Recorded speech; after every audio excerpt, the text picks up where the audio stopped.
This is a big one if you're into environment. This is about as big as it gets, they tell me, and it's an honor. $1.3 trillion. That is the number the White House put on a single rule that was quietly written, never voted on by Congress, and enforced for 16 years. On February 12, 2026, the Trump administration erased it, and every major outlet called it the same thing: climate denial. But here is what they did not tell you. The Environmental Protection Agency's own brief, all 436 pages of it, never once disputes the science of climate change. Not once. What it disputes is something entirely different. It disputes the legal authority.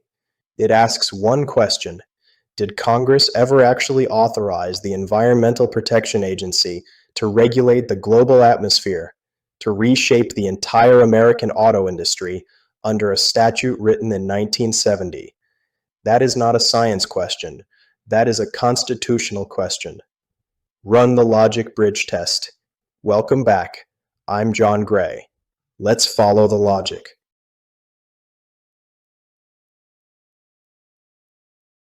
Let's start with what was actually signed.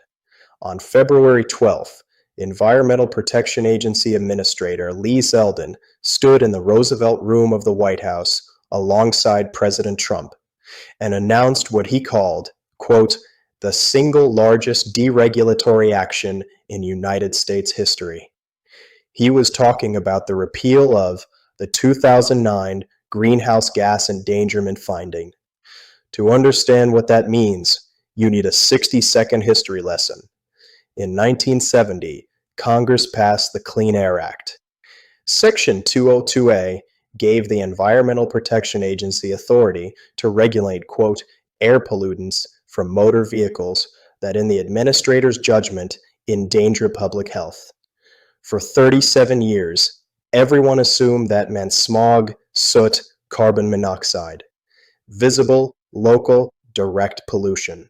Then, in 2007, the Supreme Court ruled 5-3 in the case Massachusetts versus Environmental Protection Agency that greenhouse gases, including carbon dioxide and methane, also qualify as air pollutants under that definition. And crucially, the court said the Environmental Protection Agency either has to make an endangerment finding or give a scientific reason not to. 2 years later, the Obama Environmental Protection Agency made the finding: 6 greenhouse gases endanger public health and welfare. That became the legal trunk from which every major climate regulation since has branched. Vehicle emission standards, power plant rules, methane regulations, oil and gas facility requirements, all of it rooted in that one finding. Now, here is what the Trump Environmental Protection Agency actually argued when it repealed it. 3 arguments, none of them about whether climate change is real. First, the phrase air pollution in Section 202A was always meant to address local, direct, regional harm. Tailpipe smog that you breathe on a Tuesday morning in Los Angeles, not a global atmospheric phenomenon that diffuses across 6 continents. Second, even if greenhouse gases are technically air pollutants, regulating global climate change is a question of such vast economic and political significance that only Congress can authorize it explicitly. The Environmental Protection Agency cannot bootstrap trillion-dollar regulatory regimes out of an ambiguous phrase in a 54-year-old statute. Third, and this is the argument no one in the mainstream press bothered to explain, the Environmental Protection Agency ran its own models. The same models used to justify these regulations in the first place. And the conclusion was this: even if the United States eliminated 100% of all vehicle greenhouse gas emissions, every car, truck, and SUV off the road, the models show no material change in global climate indicators through the year 2100. Think about that. The agency used its own science to argue that its own regulation was pointless. That is not climate denial. That is a cost-benefit argument embedded in a jurisdictional challenge. Let me bring this home, because the media coverage here has been imprecise in ways that actually matter. This repeal is not the end of the Environmental Protection Agency. It is not the end of all climate regulation. What was repealed is specific. The 2009 finding under Section 202A, the Vehicle Emissions Authority. Power plants, still regulated under a separate endangerment finding. Oil and gas facilities, still regulated under a separate endangerment finding. Methane, still regulated under a separate endangerment finding. The trunk was cut for motor vehicles. The other branches are still standing, for now. So what does this mean in practice? For consumers, the administration projects that removing greenhouse gas compliance mandates from new vehicle production will reduce the average sticker price by $2,400. Independent analysts dispute how much of that passes through to the buyer, but the compliance cost is real. It was factored into vehicle pricing, and it is now gone. For automakers, a more complicated picture. Ford, General Motors, Toyota, they had already invested in compliance infrastructure. They had designed product lines around these standards. The American Petroleum Institute, the trade group that in theory should have celebrated this, actually did not ask for the full repeal. They preferred regulatory certainty. That is worth sitting with. For the legal system, there is now a vacuum. When there is no federal greenhouse gas standard, states like California can step in, and California has already announced it will. The result, if this repeal survives in court, may be a patchwork of 50 different state standards. An American auto industry already struggling with supply chain chaos now faces 50 separate regulatory regimes. That is the unintended consequence that conservatives who support the repeal have not fully reckoned with. Now, let's run the logic bridge test on the press coverage, because this is where the story gets interesting. The dominant frame in every major outlet, NBC, CNN, Reuters, Nature, was some version of this. Trump Environmental Protection Agency reverses landmark climate science finding. Trump strips Environmental Protection Agency's own authority to fight climate change. Now I want to be precise. Those headlines are not wrong about the outcome. The Environmental Protection Agency will no longer regulate vehicle greenhouse gas emissions. That is true. But there is a massive gap between what the press described and what is actually being decided in court. The press covered a science debate. The courts will decide a statutory interpretation debate. Those are two completely different arguments. Here is a direct quote from the Environmental Protection Agency's final rule, the 436-page document that zero journalists appear to have fully read. Quote, "The EPA does not rely on or evaluate the science to justify its repeal." End quote. The administration explicitly disclaimed any reliance on climate science skepticism. They dropped the Department of Energy's Climate Working Group report, the one from the hand-picked panel, before the final rule was even published. What remains is a pure legal argument. And here is the gap that no mainstream outlet filled. In 2022, when the Supreme Court decided West Virginia versus the Environmental Protection Agency, Chief Justice Roberts said that when an agency claims authority to make decisions of vast economic and political significance, it must point to clear congressional authorization.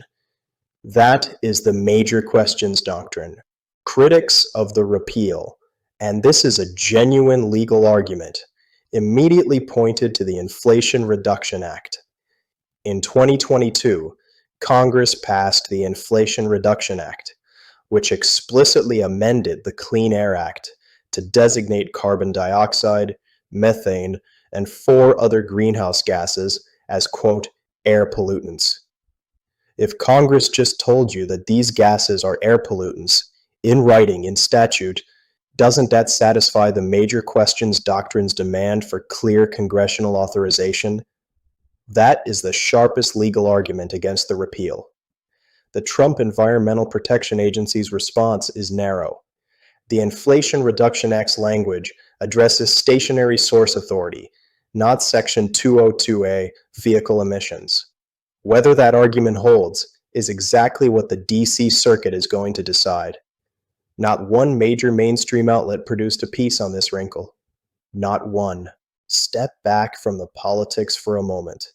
The principle at stake in this case is one of the most important in American administrative law, and it has implications far beyond climate policy. The question is this: who gets to make trillion-dollar policy decisions for the American economy? Congress, which is elected, accountable, and required by the Constitution to legislate, or an administrative agency staffed by unelected experts, operating under ambiguous statutory language written half a century ago. The major questions doctrine, as articulated in West Virginia versus the Environmental Protection Agency, says, if a policy is economically transformative, politically significant, and historically unprecedented, courts should not presume that Congress intended to delegate that power to an agency through vague statutory language. Congress must speak clearly. That doctrine is real. It is not invented by this administration. It was written by Chief Justice Roberts in 2022. It has been embraced by legal scholars across the ideological spectrum, not because climate change isn't real, but because the separation of powers matters regardless of the policy outcome. Now here is the honest answer to the critics. Principled arguments for the repeal exist, but so do principled arguments against it. Massachusetts versus the Environmental Protection Agency was decided 19 years ago.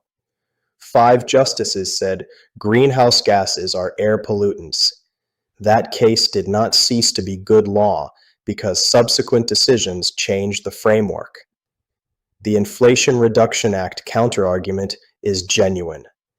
If Congress amended the statute to name these gases as air pollutants, the Congress never authorized this argument becomes harder to sustain, and the practical consequence of total repeal, a legal vacuum that invites 50 state regulatory regimes and years of litigation uncertainty, may produce outcomes that serve no one, including the industries the repeal was ostensibly designed to help. That is what principled constitutional policymaking looks like when it is working through the courts. Messy, contested, and completely unreduced to a bumper sticker. The bumper sticker from the left is climate denial. The bumper sticker from the right is regulatory freedom. Neither one is the legal argument. Here is what I want you to take away from this episode. Whether you believe the Environmental Protection Agency repeal was right or wrong, and I have shown you there are serious arguments on both sides, the mainstream coverage failed you. It gave you the outcome. It did not give you the argument. It told you what happened. It did not tell you why the courts will spend the next 2 to 3 years deciding whether it was legal. The Inflation Reduction Act counterargument, the jurisdictional scope of Section 202A of the Clean Air Act, the question of whether Massachusetts versus the Environmental Protection Agency can survive contact with the 2024 Loper-Bright decision. These are the questions that will determine whether this repeal stands, not whether you believe in climate change. The science is not on trial. The statute is. And in a constitutional republic, that distinction matters. I'm John Gray. That is the logic. You decide what to do with it.